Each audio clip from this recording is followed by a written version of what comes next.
In the day's other news, as Iran confronted the U.S., it also faced a major air disaster. A passenger plane from Ukraine went down outside the Iranian capital, killing 176 people. John Yang has our report. A scrapbook of family photos, scattered shoes, markers of the lives lost when a Ukrainian International Airlines jet crashed just after takeoff, killing all 167 passengers and 9 crew on board. At the Kyiv airport in Ukraine, a father mourned. My son is a senior flight attendant. My daughter called at 6:15 this morning to say that a plane had crashed, a Ukraine International Airlines plane. And then we found the video of the plane crashing. The flight took off from Tehran's international airport this morning, bound for Kyiv. After 2 minutes, it had reached about 7,300 feet and contact was lost. Iranian officials offered conflicting explanations for the crash, but rejected suggestions that a missile downed the plane. Ukrainian airline officials said the aircraft had been in good working order. The plane was manufactured in mid-2016. It was received directly from the Boeing factory and was never used before. The last check was conducted on January 6, 2020, and was in good condition. It was a Boeing 737-800, one of the world's most widely used airliners. The model does not have the software implicated in the crashes of the 737 MAX, which has been grounded worldwide since March. As the investigation begins, Ukraine's prime minister said his country's airlines would stop flying to Iran. We decided to suspend all the activities of all Ukrainian aviation companies in Iranian airspace until the causes of this tragedy become clear. As soon as the causes are completely clear, the decision will be reviewed. Iranian investigators are taking the lead and hope to find clues in the recovered black box flight data recorders. They said they will not send them to the United States for analysis. For the PBS NewsHour, I'm John Yang. In Washington, there was no break in the standoff over a Senate impeachment trial of President Trump. Last night, House Speaker Nancy Pelosi insisted again on seeing the rules for a trial before transmitting the articles of impeachment. The Senate's Republican Majority Leader Mitch McConnell shot back today. There will be no haggling with the House over Senate procedure. We will not cede our authority to try this impeachment. The House Democrats' turn is over. The Senate has made its decision. House Democrats said they are united behind Pelosi.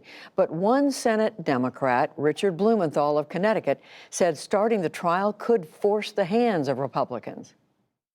We are reaching the point where the articles of impeachment should be sent, and we should have votes on whether witnesses will be called. The cover-up that Senator McConnell is engineering here has to be broken at some point. The articles of impeachment accuse President Trump of abuse of power and obstruction of Congress. The death toll in Australia's wildfires rose today to 27. 2,300 firefighters are laboring in New South Wales during a break from high winds and high heat. But they say the weather is also a hindrance.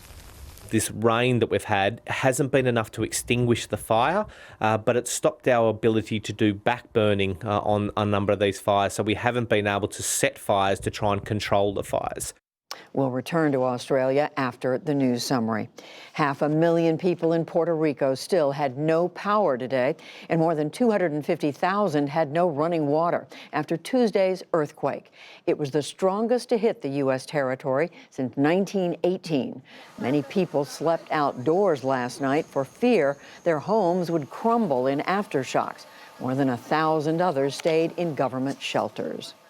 The rate of cancer deaths in the U.S. has fallen by the most ever recorded, going back to 1930.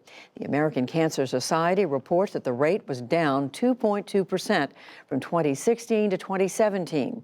Researchers credit progress against lung cancer, the leading cause of cancer deaths in the U.S. The fugitive former Nissan chief Carlos Ghosn spoke out today, defending his decision to jump bail in Japan. Ghosn was facing charges of financial misconduct when he fled to Lebanon last month. Today in Beirut, he dismissed the allegations and called his detention a travesty. I had spent the previous months being interrogated for up to 8 hours a day without any lawyers present, without an understanding of what exactly I was being accused of. I left Japan because I wanted justice. That's why I left Japan. I didn't run from justice. I want justice. Ghosn did not offer any details of how he escaped. Britain's Prince Harry and his American wife, Meghan Markle, are stepping back from royal duties and going their own way. They announced today that they want to gain financial independence and promote their charities while dividing time between Britain and North America. Buckingham Palace called the situation complicated and said that it will take time to resolve. And on Wall Street, stocks rallied on hopes that Iran and the U.S. will avoid outright war.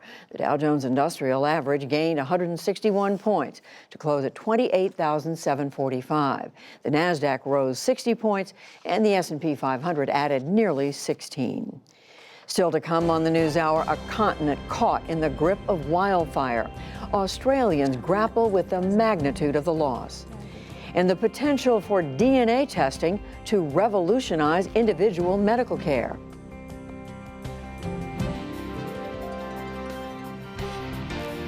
This is the PBS NewsHour from WETA Studios in Washington and in the West from the Walter Cronkite School of Journalism at Arizona State University.